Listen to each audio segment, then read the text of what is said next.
Hey everyone, welcome back to the channel. Today we're building something truly magical, the Puremind Harry Potter Hogwarts Express.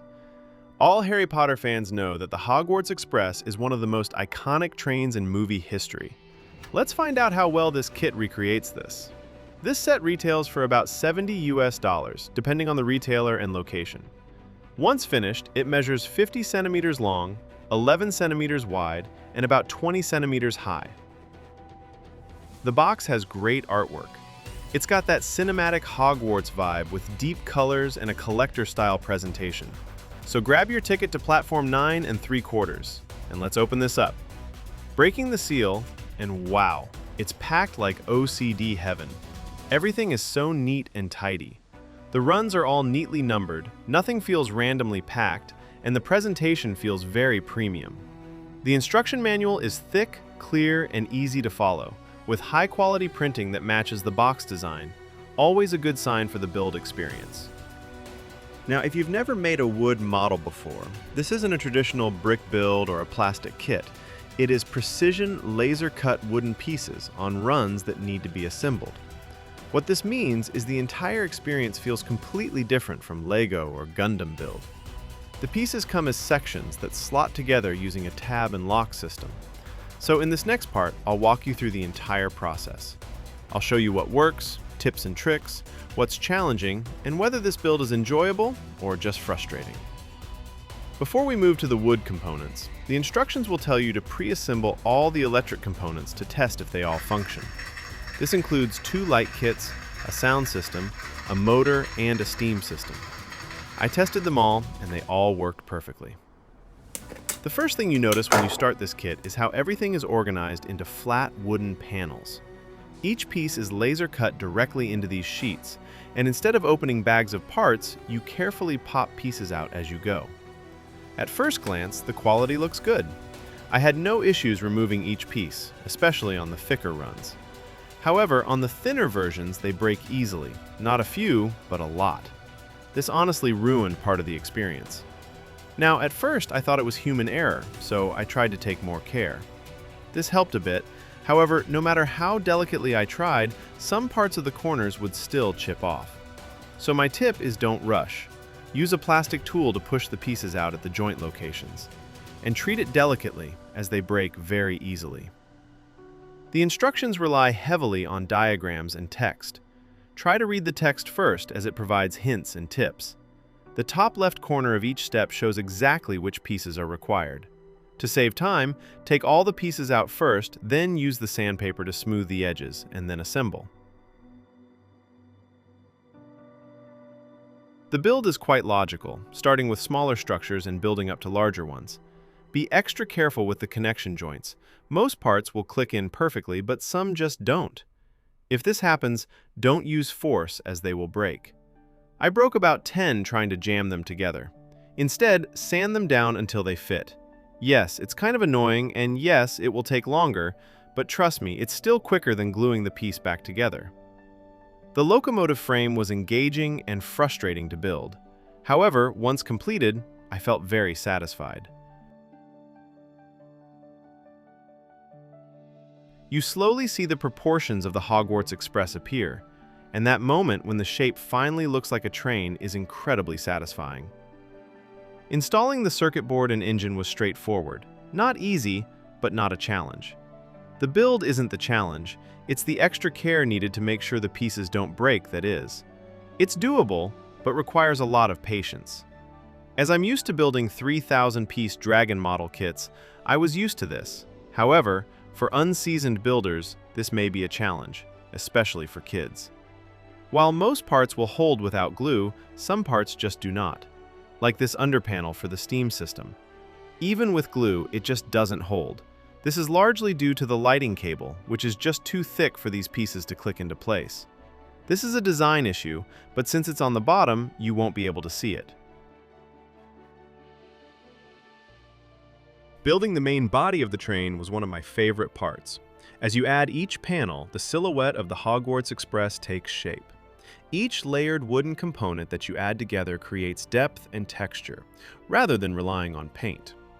You also start noticing printed details. panel lines, and decorative accents.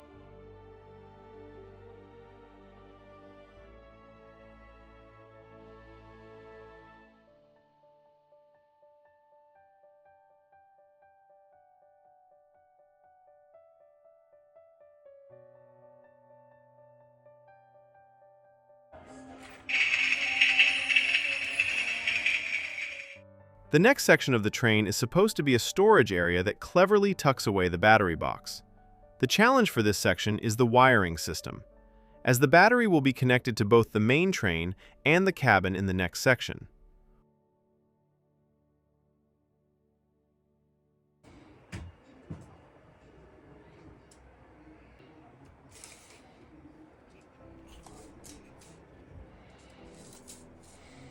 All the wires fit well and are neatly tucked away under the train.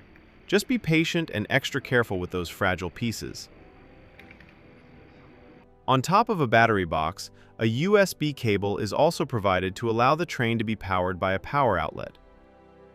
As you move into the cabin, the Hogwarts Express identity really comes together. Panels slide into place around the frame, and alignment is impressively accurate.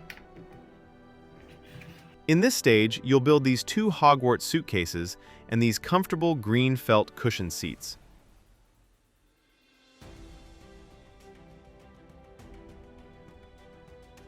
There is also an added cup of tea to add to the storytelling. It's also one of the most relaxing stages because progress becomes very visible with each step. Every new panel instantly improves the overall look.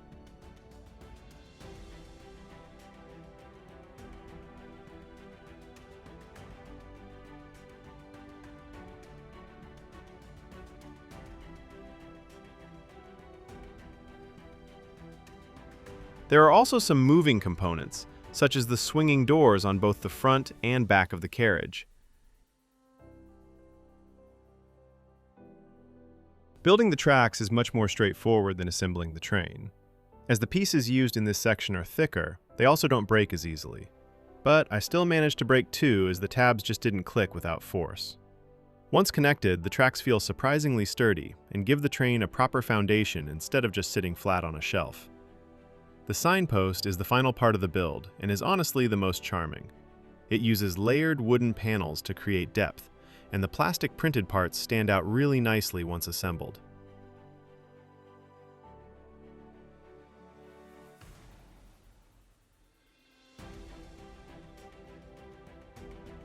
And once finished, the sign instantly adds a sense of storytelling to the display, making the whole scene feel more like platform 9 3/4. So overall, how is the building experience? Honestly, it's very enjoyable if you approach it with the right expectations. Puremind really engineered this set well. It's also screen accurate, which adds to the fun. The instructions are clear and easy to follow. However, I will say that the pieces are very delicate and extra care must be taken. Pieces will likely break and your patience will be tested, but that is part of the fun nonetheless. The suggested build time for this set is 4.5 hours. It honestly took almost 15 hours to complete due to the extra care needed just to remove the pieces without them breaking, and the time spent fixing pieces that broke. If you're a Harry Potter fan, puzzle enthusiast, or someone looking for a challenging, more hands-on building experience, this kit will solve that itch. After spending hours building this wooden kit, the big question is, how does this stand as a center display piece? And do all the functions work?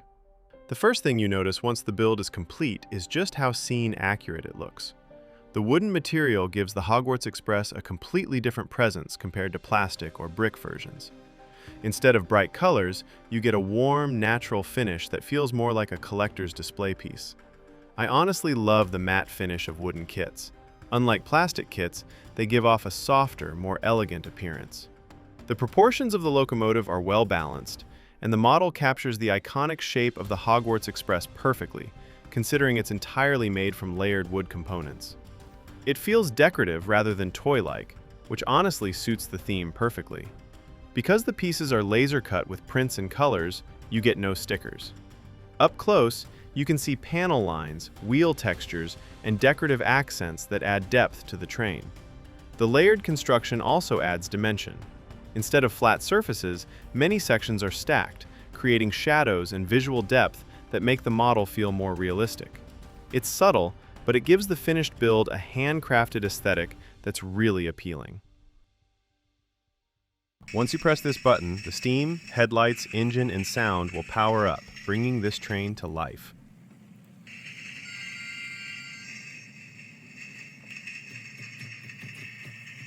But sadly, this just didn't happen for me. The first time I turned it on, there was sound, the engine worked, and the cabin light came on. However, the headlights and the steam functions weren't working. At first, I thought I screwed up, so I reconnected the wires, disconnected and reconnected, and tried again. Not once, not twice, but 4 times. Like, I really tried to fix this. However, I just could not get the steam and headlight to work.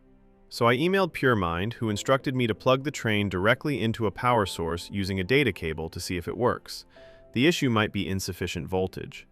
So I do, and not only did it not work, but the circuit power started to smoke. 30 minutes later, I tried again, and now nothing will turn on. Yep, no working functions. Now I have emailed Puremind about this, so it will be interesting to see what they say. So overall, I have mixed feelings about the finished quality of the Puremind Hogwarts Express. Although the build experience was challenging, it was enjoyable overall. It may not replace highly detailed plastic replicas, but as a wooden display model, it delivers a satisfying and distinctive result.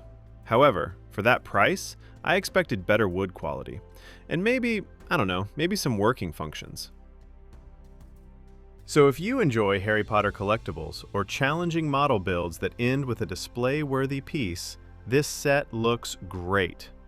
Although building this set was frustrating, I did appreciate the engineering involved in its design. But it's a shame that the functions didn't work. I hope Puremind will fix this issue, as I honestly love the idea. I'm a big Harry Potter fan, and I'm sure that with the upcoming Harry Potter series, I'm sure many fans will love this set, minus all the issues.